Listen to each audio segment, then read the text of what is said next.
Welcome to PSC web.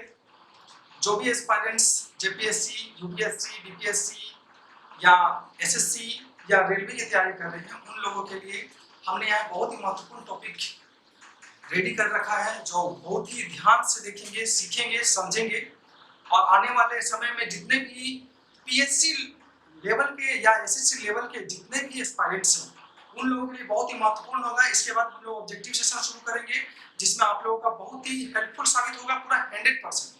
तो चलिए आइए देखते हैं, जो टॉपिक मैंने यहाँ पर लिख रखा है उसे हम लोग याद करते हैं। ठीक है, तो हम लोगों ने यहाँ पर लिख रखा है गुप्तकालीन प्रसिद्ध साहित्य एवं साहित्यकार। जब भी आप एग्जाम देने के लिए जाते हो, पीएससी लेवल का या एसएससी लेवल का या रेलवे लेवल का, ये सब में कॉमन क्वेश्चन पूछा जाता है, जो हम लोग अभी पढ़ेंगे। ठीक है, चलिए तो देखते हैं यहाँ पे गुप्तकालीन प्रसिद्ध साहित्य एवं साहित्यकार। ठीक है, तो हमने यहाँ लिख रखा साहित्य, साहित्यकार और वर्णित विषय। वर्णित विषय से तात्पर्य क्या है कि जो भी साहित्यकार हैं जिन्होंने अपना साहित्य का रचना किया है, उसमें किस मैटर पर वो लिखा हुआ, तो जानते हैं। आइए, ये पहला जो मैंने लिख रखा है यहाँ पर अभिज्ञान शकुंतलम। पहला जो मैंने लिखा है अभिज्ञान शकुंतलम, बहुत बार आप लोग पढ़े भी होंगे, एग्जाम में देखने को भी मिला होगा कि अभिज्ञान शकुंतलम किनकी रचना है। तो ये रचना है कालिदास की, ये रचना है कालिदास की। तो इस साहित्य में जो मैटर लिखा हुआ, जो बातें लिखी हुई है, वो है दुष्यंत, राजा दुष्यंत और शकुंतला की प्रेम कथा, यानी कि लव स्टोरी लिखी हुई है। किनकी लिखी हुई है? दुष्यंत एवं शकुंतला की प्रेम कथा लिखी हुई है। अब अगर इस मैटर में थोड़ा गहराई से सोचें, तो सोचते हैं यहाँ पे नाम है साहित्य का अभिज्ञान शकुंतलम, तो आपका मैटर तो ऐसे ही पता चल जाना कि शकुंतला और शकुंतलम। तो इसमें राजा दुष्यंत और शकुंतला की प्रेम कथा है। ये बात आज याद कर लीजिए, ताकि फ्यूचर में हमेशा के लिए याद रहे। और ये रचना किनकी है? तो कालिदास की रचना है। चलिए आगे, दूसरा मैंने यहाँ लिख रखा है मालविका अग्निमित्रम। तो इसमें भी एक वर्ड जो है, जो कॉमन है, अग्निमित्रम। यहाँ अग्निमित्र तथा मालविका, यहाँ पे मालविका और अग्निमित्र की प्रेम कथा है। ये भी एक लव स्टोरी है। ठीक है ना, चलिए देखते हैं। तो ये भी रचना किनकी है? तो कालिदास की। ये दोनों बातें याद रखें, क्योंकि जो इनका साहित्य में लिखा हुआ है वो मैच कर रहा है उनका अंदर की जो भी मतलब वर्णित विषय है, जैसे कि अग्निमित्र और मालविका की प्रेम कथा। तो ये याद रखिए। ठीक है ना, चलिए। और कालिदास की रचना ये दोनों, अभिज्ञान शकुंतलम और मालविका अग्निमित्रम। ठीक है, नेक्स्ट विक्रमोर्वशीयम, ये कालिदास की रचना है। और इन रचना के अंदर में क्या बातें लिखी हुई है? तो पुरुरवा एवं उर्वशी की प्रेम कथा है। ठीक है, पुरुरवा जो महर्षि थे और उर्वशी जो ये अप्सरा थी, उन दोनों की प्रेम कथा की कहानी है, जो अच्छी तरह से याद करेंगे। ठीक है ना, और ये भी कालिदास के द्वारा लिखा गया है।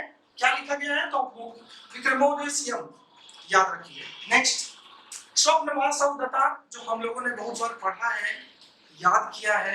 ठीक है ना, बहुत बार एग्जाम में पूछा गया है, तो इसलिए हमने यहाँ पे जो रेडी किया है, ये चौथा जो बातें जो मैं यहाँ बोल रहा हूँ वो है स्वप्नवासवदत्ता। जो साहित्य है किनके द्वारा लिखा गया है?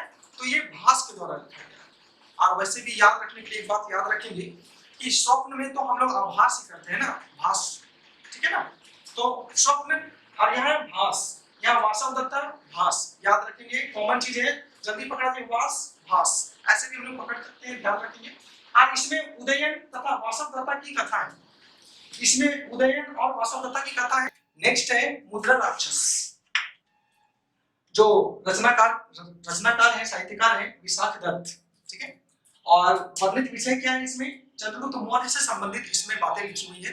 ठीक है, तो रचना करने वाले विशाखदत्त हैं, और जो साहित्य है उसका नाम है मुद्रा राक्षस। अगर रहा बात याद करने का, तो हम लोग एक काम कर सकते हैं, मुद्रा राक्षस में एक वर्ड है राक्षस, और राक्षस का तो विशाल विशाल दांत होते हैं ना, ऐसे भी याद रख सकते हैं, विशाखदत्त बड़े बड़े दांत होते हैं। ठीक है, नेक्स्ट है जो चंद्रगुप्त मौर्य से संबंधित है, उसे हमें याद रखना है। क्लियर? चलिए आगे, देवी चंद्रगुप्तम, ये रचना है। ठीक है, ये रचना है विशाखदत्त का, यानी कि ये भी रचना विशाखदत्त का है। देवी चंद्रगुप्तम विशाखदत्त की रचना है, और इसमें जो बातें लिखी हुई है, चंद्रगुप्त मौर्य व ध्रुव स्वामिनी के विवाह का वर्णन है। ठीक है, चंद्रगुप्त मौर्य व ध्रुव स्वामिनी के विवाह का वर्णन है, और ये है जो साहित्य है वो है देवी चंद्रगुप्तम। तो देवी चंद्र तो याद रखेंगे, चंद्र तो है ही, और एक देवी भी है। देवी का नाम क्या है? तो देवी का नाम है ध्रुव स्वामिनी का विवाह का वर्णन है। ठीक है, याद रखेंगे। नेक्स्ट और अंतिम जो है वह है मृच्छकटिकम। मृच्छकटिकम जो शूद्रक के द्वारा लिखा गया है, याद रखेंगे।